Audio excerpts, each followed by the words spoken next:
Hello dear students. आप में से बहुत सारे ऐसे स्टूडेंट्स हैं जिनको ये हमेशा डाउट रहता है कि रजिस्टेंस और रजिस्टिविटी में डिफरेंस क्या होता है। मैं आपको वो कॉलम से एक साइड रजिस्टेंस एक साइड रजिस्टिविटी लिख करके वो 5 डिफरेंस 6 डिफरेंस ऐसा भी नहीं बता रहा हूँ। मैं आपको एक क्वेश्चन के बेस पर ये कॉन्सेप्ट को क्लियर करने की कोशिश कर रहा हूँ। आप इन्हें देखिए, एक अलग तरीके से मैं समझाने की कोशिश करूंगा और डेफिनेटली आपको की डिफरेंस मेन डिफरेंस क्या होता है रजिस्टेंस और रजिस्टिविटी में ये पक्का क्लियर हो जाएगा। मैं आपको गारंटी देता हूं। बस आपको इतना काम करना है, ये वीडियो आखिरी तक देखना होगा। उसके बाद मैं गारंटी दे रहा हूं आपका ये कॉन्सेप्ट क्लियर हो जाएगा। सबसे पहले इस क्वेश्चन को पढ़िए। A wire of length L and resistance R is stretched so that the length is doubled and area of cross section halved. How will resistance change and resistivity change? सबसे पहले आप ये जानते हैं, बेसिक जो definitions आपने पढ़ा है कि रेजिस्टेंस का मतलब क्या होता है। जब किसी वायर को हम कनेक्ट करते हैं किससे, सपोज दैट मेरे पास ये वायर है, जिसको हम लोग कंडक्टर कहते हैं। ठीक है, अगर मैं इस वायर को क्या करूं, किसी बैटरी से, ठीक है, मतलब जहां से मुझे पोटेंशियल डिफरेंस क्रिएट हो सके मैं उससे कनेक्ट कर देता हूं। ठीक है, मैंने इसे कनेक्ट कर दिया। इस सिचुएशंस में क्या होगा, यहां से इलेक्ट्रॉन्स फ्लो होंगे। ठीक है, इलेक्ट्रॉन जब फ्लो होते हैं तो बहुत सारे इलेक्ट्रॉन्स आपस में क्या होते हैं, कोलाइड होते हैं, या यूं कह लीजिए कि बहुत सारे इलेक्ट्रॉन्स क्या होते हैं, आगे बढ़ने में अपोज को फेस करते हैं। बहुत सारे इलेक्ट्रॉन्स होते हैं जो आगे नहीं बढ़ पा रहे हैं, तो उन्हें ऐसा लगता है कि रुकावट हो रहा है, बहुत सारे आपस में टकराव हो रहा है, बहुत सारे एटम के साथ ये कोलिजन कर रहे हैं। इसी प्रॉपर्टी को कहते हैं रेजिस्टेंस। एक्चुअली जब इलेक्ट्रॉन्स अपोज करेगा तो ये जो करंट इधर से जा रहा है वो करंट का फ्लो भी क्या होगा, अपोज होगा। जितना ज्यादा इलेक्ट्रॉन्स में ऑब्स्ट्रक्शन आएगा, रुकावट आएगा आगे बढ़ने में, उतने ज्यादा करंट के फ्लो में भी क्या आएगा, प्रॉब्लम आएगा। तो इसीलिए आप जो डेफिनेशन पढ़ते हैं कि रेजिस्टेंस क्या होता है, तो रेजिस्टेंस का मतलब होता है कि किसी भी कंडक्टर में जब पोटेंशियल डिफरेंस क्रिएट होता है तो वहां पर oppose of the flow of the current को हम क्या कहते हैं, रेजिस्टेंस कहते हैं। ठीक है, आप ये पढ़े हुए हैं। लेकिन आप इमेजिन करिए कि मैंने वही सेम वायर जो यहां पर मैंने लिया हुआ था, मैं उसको अभी किसी भी बैटरी से कनेक्ट नहीं किया हूं। इस सिचुएशन में भी इलेक्ट्रॉन्स क्या है, मूव कर रहे होंगे, बस इनका यहां पर कंडीशन क्या होगा, जिग जैग होगा, मतलब कहीं पर भी इधर उधर कोई भी डायरेक्शन फिक्स नहीं, इलेक्ट्रॉन का इधर उधर मूव कर रहे होंगे। ठीक है, लेकिन ये आपस में टकरा रहे होंगे। इस सिचुएशन को बिना पोटेंशियल डिफरेंस के अप्लाई किए भी जो ये रेजिस्टेंस क्रिएट हो रहा है उसी को हम कहते हैं रेजिस्टिविटी। मतलब ये नेचर होता है मटेरियल का। ठीक है, और जब हम इसे पोटेंशियल डिफरेंस से क्रिएट करते हैं मतलब बैटरी से, और उस समय जो वैल्यू जनरेट होती है उसे हम क्या कहते हैं, रेजिस्टेंस कहते हैं। अब जरा इस क्वेश्चन के थ्रू हम इस चीज को समझने की कोशिश करते हैं। बेसिक चीज याद रखिएगा, रेजिस्टेंस जो होता है वो किन किन फैक्टर्स पे डिपेंड करता है।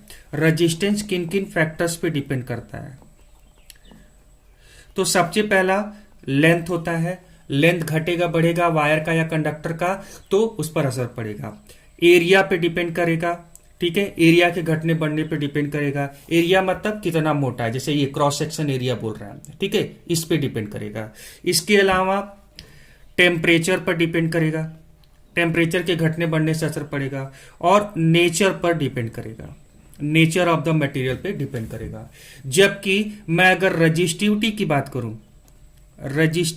बात करूं तो रजिस्टिविटी में ये लेंथ एरिया इनसे कोई लेना देना नहीं होता है। रजिस्टिविटी सिर्फ नेचर ऑफ मटेरियल पे डिपेंड करता है और साथ में टेम्परेचर पे डिपेंड करता है। सिर्फ इन दो चीजों पर डिपेंड करता है। अब इसी बेसिस पर यही मेन की पॉइंट है। और अब आप इस क्वेश्चन को करिए, देखिए आपको जो मैंने समझाया और ये क्वेश्चन को करने के बाद डेफिनेटली आपको समझ में आ जाएगा कि रेजिस्टेंस और रेजिस्टिविटी में डिफरेंस क्या होता है।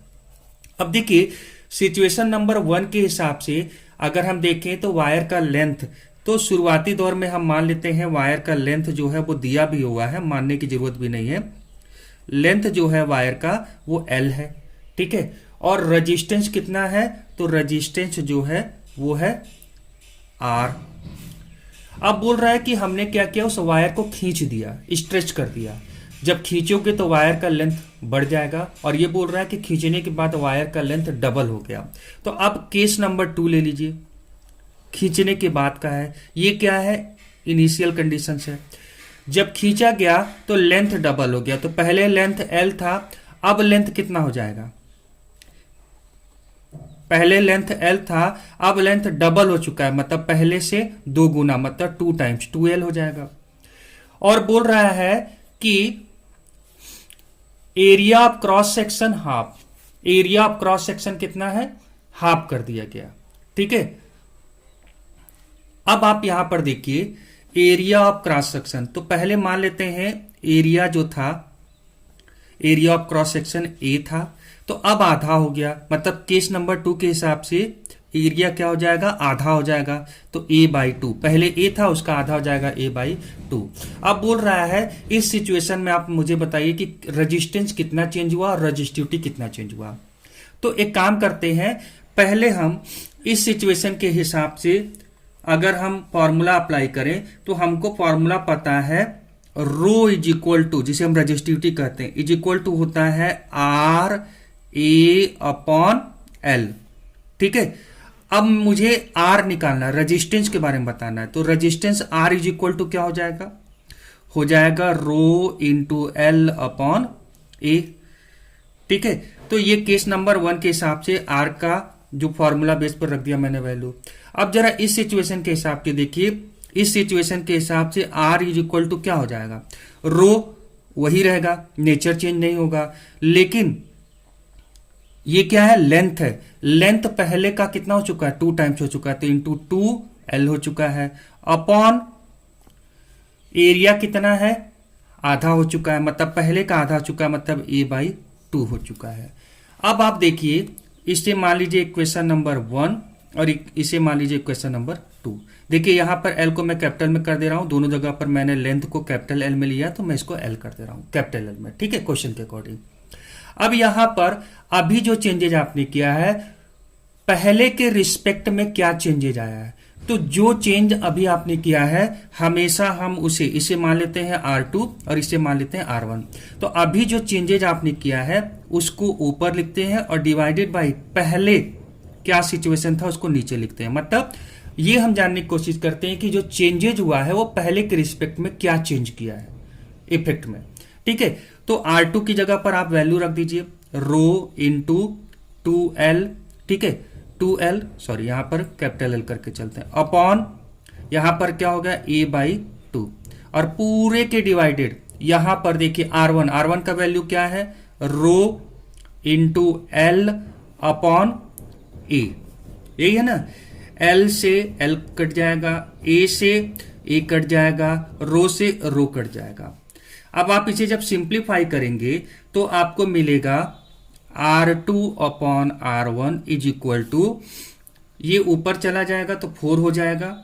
ठीक है, तो आपके सामने वैल्यू मिलेगा 4 और नीचे में कुछ नहीं तो 1 रहेगा, 4 अपॉन 1। तो R2 इज इक्वल टू क्या हो जाएगा, R2 इज इक्वल टू हो जाएगा 4, देखिए क्रॉस मल्टीप्लाई हो जाएगा तो क्या हो जाएगा 4R1। इससे क्या समझ में आ रहा है, इससे यह समझ में आ रहा है कि अगर मैं पहले के कंपैरिजन में जब तार को खींचता हूं लेंथ 2 टाइम्स बढ़ जाए और एरिया हाफ हो जाए तो रेजिस्टेंस जो क्रिएट होगा नया सिचुएशन में वो पहले के कंपैरिजन में 4 टाइम्स क्या हो जाएगा, इंक्रीज हो जाएगा। क्या हो जाएगा, 4 टाइम्स इंक्रीज हो जाएगा। ठीक है दोस्तों, तो आई होप सो कि ये इतना तो समझ में आ चुका होगा। तो रेजिस्टेंस क्या हुआ, 4 टाइम्स इंक्रीज हो गया पहले के कंपैरिजन में। लेकिन यहां पर पूछ रहा है रेजिस्टिविटी पर क्या असर पड़ा। तो दोस्तों मैंने शुरुआत में ही आपको बताया कि रेजिस्टिविटी का लेंथ से, एरिया से कोई लेना देना नहीं होता है। तो यहां पर चाहे लेंथ बढ़ा एरिया घटा उससे कोई लेना देना नहीं है। अगर कोई लेना देना नहीं है मतलब रेजिस्टिविटी जो होगी उस वायर का वो क्या होगा, नो चेंज नहीं होगा। क्यों नहीं होगा आगे आप लिख दीजिएगा, क्योंकि ये डिपेंड नहीं करता किस पर, न तो लेंथ पर न तो एरिया पर। ठीक है, इसी वजह से रेजिस्टिविटी में कोई चेंज नहीं होगा। आई होप सो कि आपको ये समझ में आ चुका होगा कि रेजिस्टेंस और रेजिस्टिविटी में बेसिक डिफरेंस क्या होता है। मैंने अपनी तरफ से पूरी कोशिश की है। अगर आपको लग रहा है कि मेरा कोशिश कामयाब हुआ, आपको कॉन्सेप्ट क्लियर हुआ है, तो आप हमें कमेंट्स करके जरूर बताएं, हमारी वीडियो को लाइक करें और हाँ दोस्तों, हमारे चैनल को सब्सक्राइब जरूर करें। Thank you so much for watching this video.